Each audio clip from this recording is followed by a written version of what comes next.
സങ്കീർത്തനങ്ങളുടെ പുസ്തകത്തിൽ നിന്നാണ് ഇന്ന് ധ്യാനിക്കാൻ എൻ്റെ ഉള്ളിൽ പരിശുദ്ധാത്മാവ് പ്രേരണ തന്നിരിക്കുന്നത്. 22-ാം സങ്കീർത്തനത്തിൻ്റെ 8-ാമത്തെ വാക്യമാണ് ധ്യാനിക്കുന്നത്. യഹോവയെങ്കിൽ നിന്നെ തന്നെ സമർപ്പിക്കാം, അവൻ അവനെ വിടുവിക്കട്ടെ, അവൻ അവനെ വിടുവിക്കട്ടെ, അവൻ അവനെ രക്ഷിക്കട്ടെ, അവൻ അവനെ വിടുവിക്കട്ടെ, അവനിൽ പ്രസാദമുണ്ടല്ലോ. 22-ാം സങ്കീർത്തനം ഒരു മശികീയ സങ്കീർത്തനമാണ്. ആ സങ്കീർത്തനം ചമച്ചത് ദാവീദാണെന്ന് അതിൻ്റെ തലക്കെട്ടിൽ നമുക്ക് കാണാനായിട്ട് കഴിയും. 4 കാര്യങ്ങൾ ദാവീദ് അവിടെ വെളിപ്പെടുത്തുകയാണ്. 1, യഹോവയെങ്കിൽ നമ്മളെ തന്നെ സമർപ്പിക്കണം. അങ്ങനെ സമർപ്പിച്ചാൽ ദൈവം നിന്നെ രക്ഷിക്കും, ദൈവം നിന്നെ വിടുവിക്കും, ദൈവത്തിന് നിന്നിൽ പ്രസാദമുണ്ടല്ലോ. ഇത്രയും കാര്യങ്ങളാണ് ദൈവത്തിന് സ്തോത്രം അമ്മീ പറയാൻ പോകുന്നത്. ദൈവത്തിന് സ്തോത്രം. ഇതിനകത്ത് 4 കാര്യങ്ങളാണ് പരിശുദ്ധാത്മാവ് കുറിച്ചിരിക്കുന്നത്. അതിൻ്റെ ചില സന്ദേശങ്ങളാണ് നിങ്ങളോട് പറയാനായിട്ട് കർത്താവിൻ്റെ കൃപയിൽ ശരണപ്പെടുന്നത്. 1-ാമത്തെ വാക്ക് യഹോവയെങ്കിൽ നമ്മളെ തന്നെ സമർപ്പിക്കണം. ക്രിസ്തീയ ജീവിതം എന്ന് പറഞ്ഞാൽ ഒരു സമർപ്പണ ജീവിതമാണ്. രക്ഷിക്കപ്പെട്ട് സ്നാനപ്പെട്ടതുകൊണ്ട് എല്ലാം തീർന്നു എന്ന് പറയുന്ന ആൾക്കാരുണ്ട്. പക്ഷെ അങ്ങനെയല്ല. ക്രിസ്തീയ ജീവിതം ഒരു സമർപ്പണ ജീവിതമാണ്. സ്തോത്രം. എന്താണ് സമർപ്പണ ജീവിതം എന്ന് പറഞ്ഞതിൻ്റെ കാരണം പറയാം. സ്തോത്രം. ഇച്ചിരൂടെ സമർപ്പണ ജീവിതമാണ് സുവിശേഷ വേല. സുവിശേഷകർ ഇച്ചിരൂടെ ശ്രദ്ധിച്ചിരിക്കണം. ഇച്ചിരൂടെ സമർപ്പണമുള്ള ജീവിതമാണ് എന്ത്? സുവിശേഷ വേല. സ്തോത്രം. പൗലോസ് പറയുകയാണ്, ഈ കൊരിന്തിലെ സഭയ്ക്കകത്ത് വലിയ പക്ഷം പിടുത്തം ഉണ്ടായി. പൗലോസിൻ്റെ പക്ഷം, അപ്പല്ലോസിൻ്റെ പക്ഷം എന്നൊക്കെ പറഞ്ഞപ്പോൾ പൗലോസ് പറയുക, ക്രൂശിക്കപ്പെട്ട ക്രിസ്തുവിനെ അല്ലാതെ മറ്റൊന്നും അറിയാതെ നിങ്ങളുടെ ഇടയിൽ ഇരിക്കണമെന്ന് ഞാൻ ആഗ്രഹിക്കുന്നു. നിങ്ങൾ പക്ഷം പിടിക്കുവോ, കക്ഷി ചേരുവോ, പാനലുണ്ടാക്കുമോ ഒക്കെ നിങ്ങൾ ചെയ്തു. പക്ഷേ എൻ്റെ പരിപാടി ഇതൊന്നുമല്ല. എനിക്ക് ക്രൂശിക്കപ്പെട്ട ക്രിസ്തുവിനെ അല്ലാതെ മറ്റൊന്നും അറിയാത്തവനായിട്ട് നിങ്ങളുടെ ഇടയിൽ ഇരിക്കാനാണ് എനിക്ക് ആഗ്രഹം. ഒരു സുവിശേഷകനെ സംബന്ധിച്ച് ഈ ഭാഗം പറഞ്ഞിട്ട് രക്ഷിക്കട്ടെ എന്ന പദത്തിലോട്ടാണ് വരാൻ പോകുന്നത്. ഒരു സുവിശേഷകനെ സംബന്ധിച്ച് അല്ലെങ്കിൽ ഒരു ദൈവവേദനെ സംബന്ധിച്ച് അവൻ കർത്താവിൽ വന്നു കഴിയുമ്പം ഒന്നാമത് സമർപ്പിക്കുന്നൊരു കാര്യമുണ്ട്. അവൻ പ്രതികരിക്കുന്ന സ്വഭാവം അവൻ്റെ മാറും. എന്തുവാ? നാട്ടിലൊരു പഴഞ്ചൊല്ല, ആരടാന്ന് ചോദിച്ചാൽ തിരിച്ച് ഒന്ന് സഹകരിച്ചേ, എന്തടാന്ന് ചോദിക്കണം, അല്ലയോ? മിണ്ടുന്നില്ലല്ലോ അല്ലേ? ആരടാന്ന് ചോദിച്ചാൽ അങ്ങനാണല്ലോ. സ്തോത്രം. ആരാന്ന് ചോദിച്ചാൽ എന്താ നമ്മൾ ചോദിക്കത്തില്ലയോ? പക്ഷേ ഈ കർത്താവ് വന്നു കഴിയുമ്പോൾ ഒരു അപ്പോൾ ആരാന്ന് ചോദിച്ചാൽ പിന്നെ നമ്മൾ മിണ്ടാതിരിക്കും, ഇരിക്കണം. അതാണ് ഈ സമർപ്പണ ജീവിതം എന്ന് പറയുന്നത്. ഞാനൊക്കെ സുവിശേഷ വേലയ്ക്ക് ഇറങ്ങിക്കഴിഞ്ഞ് എന്നെയൊക്കെ എത്രയോ പേര് വലിച്ചു കീറി ഒട്ടിക്കാൻ നോക്കിയിട്ടുണ്ട്. ഞാനന്നേരം അവിടെ നിന്നൊക്കെ ഒരു മറുപടിയും പറയാതെ മാറി മാറി പോത്തേ ഉള്ളൂ. സ്തോത്രം.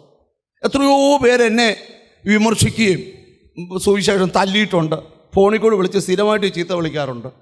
പക്ഷെ ഒരു ചീത്ത പോലും ഞാൻ തിരിച്ചു വിളിക്കാറില്ല. നിങ്ങളാരും മിണ്ടുന്നില്ലല്ലോ. അപ്പോൾ അതിൻ്റെ കാരണം സ്തോത്രം. ഇപ്പം നമ്മുടെ ഭാര്യയെക്കുറിച്ച് മോശമായിട്ട് ഒരാൾ പറഞ്ഞാൽ നമ്മളൊരു പുരുഷനാണെങ്കിൽ അവൻ്റെ വീട്ടിൽ ചെന്ന് ചോദിക്കും, ഇന്നെന്താ ഭാഷ ഇങ്ങനെയൊക്കെ അതാ പറയുന്നത്. പുരുഷനാണെങ്കിൽ അവൻ്റെ വീട്ടിൽ ചെന്ന് ചോദിക്കും, എൻ്റെ ഭാര്യയെക്കുറിച്ച് നീ അങ്ങനെ പറയാൻ ആരാടാ എന്ന് ചോദിക്കും. ഒരു സുവിശേഷകനെ സംബന്ധിച്ച് ഞാനൊക്കെ എൻ്റെ ഭാര്യയുടെ മുമ്പിൽ കൈ കുപ്പി നിന്ന് സോറി പറഞ്ഞിട്ടുണ്ട്, മോളെ ക്ഷമിക്ക്, സുവിശേഷ വേലയിലാണ്ട് പുരുഷനല്ലെന്ന് പറഞ്ഞിട്ടുണ്ട്. എൻ്റെ കാരണം പറയാം, ശ്രദ്ധിച്ച് കേൾക്കണം. വലിയൊരു കാര്യത്തിലോട്ട് നിങ്ങളുടെ മനസ്സിനെ ഞാൻ കൊണ്ടുവരിക. ഇപ്പം സമർപ്പണ ജീവിതം എന്ന് പറഞ്ഞാൽ അതൊരു വലിയ ജീവിതമാണ്. സമർപ്പണ ജീവിതത്തിൻ്റെ വില ഞാൻ പറയാം. നിന്നോടൊരാൾ പോരാടിയാൽ അവൻ്റെ കാര്യം കൈകാര്യം ചെയ്യുന്നത് ദൈവമായിരിക്കും. പക്ഷേ എപ്പോഴും നമുക്കൊരു മൈൻഡ് വേണം. നമുക്ക് മലയാളിക്കൊരു മൈൻഡുണ്ട്, എന്നെ ആരെങ്കിലും എന്തെങ്കിലും പറഞ്ഞാൽ പറയുന്നവൻ കത്തിപ്പോണം. ഞാൻ തുടക്കത്തിലേ പറയാം, കത്തിപ്പോകത്തില്ല, അവൻ പുഷ്ടിപ്പെടത്തേ ഉള്ളൂ. ഇപ്പോൾ ഞാൻ എൻ്റെ അനുഭവത്തിൽ എന്നെ ചീത്ത വിളിച്ചവൻ, എന്നെ അടിച്ചവരും എന്നെ വഴക്കുണ്ടാക്കി ആരും ഇടിവെട്ടി താഴെ വീണി ഞാൻ കണ്ടിട്ടില്ല. നമ്മളാരും സ്തോത്രം വരുന്നില്ലല്ലോ. സ്തോത്രം. ശ്രദ്ധിക്കുക. അപ്പോൾ അങ്ങനെയുള്ള മൈൻഡ്. ഇപ്പം നമ്മുടെ ഒരു പ്രശ്നം, നമ്മളെ ആരെങ്കിലും എന്തെങ്കിലും പറഞ്ഞു, അന്ന് കാറ്റപ്പോൾ ഒരു തെങ്ങ് പടഞ്ഞ് അവൻ്റെ വീടിൻ്റെ മണ്ടേ വീണു, അവൻ്റെ വീട് പൊളിഞ്ഞു പോകും. ഓ, എൻ്റെ കാളിച്ച ഇങ്ങനെ ഇരിക്കുവടാ. ഇതൊക്കെ കേൾക്കാനാ നമുക്ക്. പക്ഷേ പൗലോസിൻ്റെ ഭാഗം സമർപ്പണ ജീവിതം ഇതൊന്നും അല്ല. ഞാൻ നിന്നോട് പറയാം, നിന്നെ ഒത്തിരി ദ്രോഹിച്ചവനൊരു കഷ്ടം വന്നാലും ചിരിക്കരുത്, അവനെ സഹായിക്കുന്ന പോലെ സഹായിക്കണം. അതാണ് വചനത്തിൻ്റെ വെളിപ്പാട്.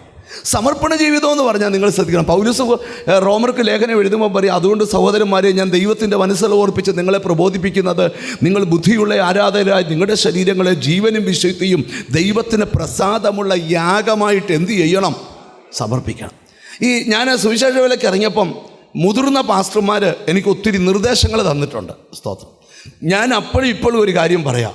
ഒരു തെറ്റ് പ്രസംഗിച്ചാൽ, ഒരു തെറ്റ് പഠിപ്പിച്ചാൽ അറിയാവുന്നവരാന്നേ ആ തെറ്റ് പഠിപ്പിക്കുന്ന അനിപ്പാസ്റ്റർ എന്നല്ല ആരുടെയും വീട്ടിൽ ചെന്ന് പറഞ്ഞു തിരുത്തണം. സ്തോത്രം. ഇന്ന കാര്യം പാസ്റ്റർ പഠിപ്പിക്കുന്നത് ശരിയല്ല, അതുകൊണ്ട് അതിൻ്റെ കറക്ഷൻ ഇങ്ങനെയാണ് എന്ന് പറഞ്ഞ് പഠിപ്പിക്കണം. സ്തോത്രം.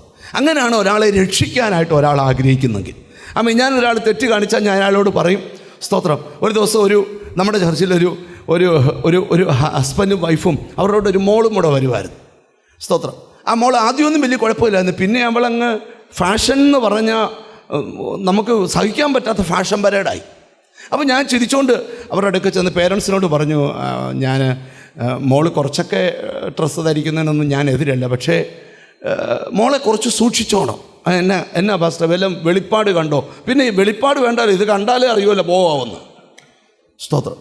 അവരത് വലിയ കാര്യമായിട്ട് കണ്ടില്ല. പക്ഷേ 3 മാസം തികഞ്ഞില്ല, അവളൊരുത്തനൂടെ പോയി. എവിടെയാന്ന് പോലും ഇപ്പോഴും അറിയത്തില്ല. ഞാൻ പറഞ്ഞു വരുന്നത് സാരം എന്താണെന്ന് മനസ്സിലാക്കണം. സമർപ്പണ ജീവിതം എന്ന് പറഞ്ഞാൽ ദൈവത്തിനായി സമർപ്പിച്ചാൽ നിൻ്റെ സെപ്റ്റിപ്പൻ്റെ ആവശ്യം മുതൽ നിനക്ക് ഈ ഭൂമിയിലുള്ള ഏറ്റവും വലിയ ആവശ്യം വരെ എൻ്റെ ദൈവം സാധിപ്പിച്ചത് സമർപ്പണ ജീവിതമാണ് പറയുന്നത്. സുവിശേഷ വേലക്കാരെ സംബന്ധിച്ച് സുവിശേഷകരാണ് ഞങ്ങളല്ല. ഞങ്ങളെ സംബന്ധിച്ച് ഞങ്ങൾക്കൊരു സമർപ്പണ ജീവിതമാണ്. നമ്മളെ ആര് തല്ലിയാലും നോ പ്രോബ്ലം, ആര് ചീത്ത വിളിച്ചാലും ഒരു പ്രശ്നമില്ല, ഒന്നുകൂടെ വിളിച്ചോ ഒരു പ്രശ്നമില്ല, അവിടെ മിണ്ടുന്നില്ലല്ലോ. പണ്ട് ഒരു സുവിശേഷകൻ കവലയിൽ നിന്ന് പ്രസംഗിക്കുമ്പോൾ ഒരുത്തം ഭയങ്കരമായിട്ട് ചീത്ത വിളിക്കുക. പുള്ളി അവിടെ ചെന്നിട്ട് പറഞ്ഞു, ബാബു ചായ കുടിക്കടാ, വാ ചായ കുടിച്ചു, ഒരു വടയും വാങ്ങിച്ചു കൊടുത്തു, ഇനിയും വിളിച്ചോളാൻ പറഞ്ഞു. അവിടെ മിണ്ടുന്നില്ല. അങ്ങനെ ഒരു മനസ്സുണ്ടാകണം. അത് ആ സമർപ്പണ ജീവിതം എന്ന് പറഞ്ഞു. ഞാൻ നിങ്ങളോടൊരു കാര്യം പറയാം. എതിർക്കുന്നവരോട് തിരിച്ചെതിർക്കാതെ ഒന്നിരുന്നേ, എതിർക്കുന്നവൻ പരാജയപ്പെടുന്ന നിനക്ക് കാണാം.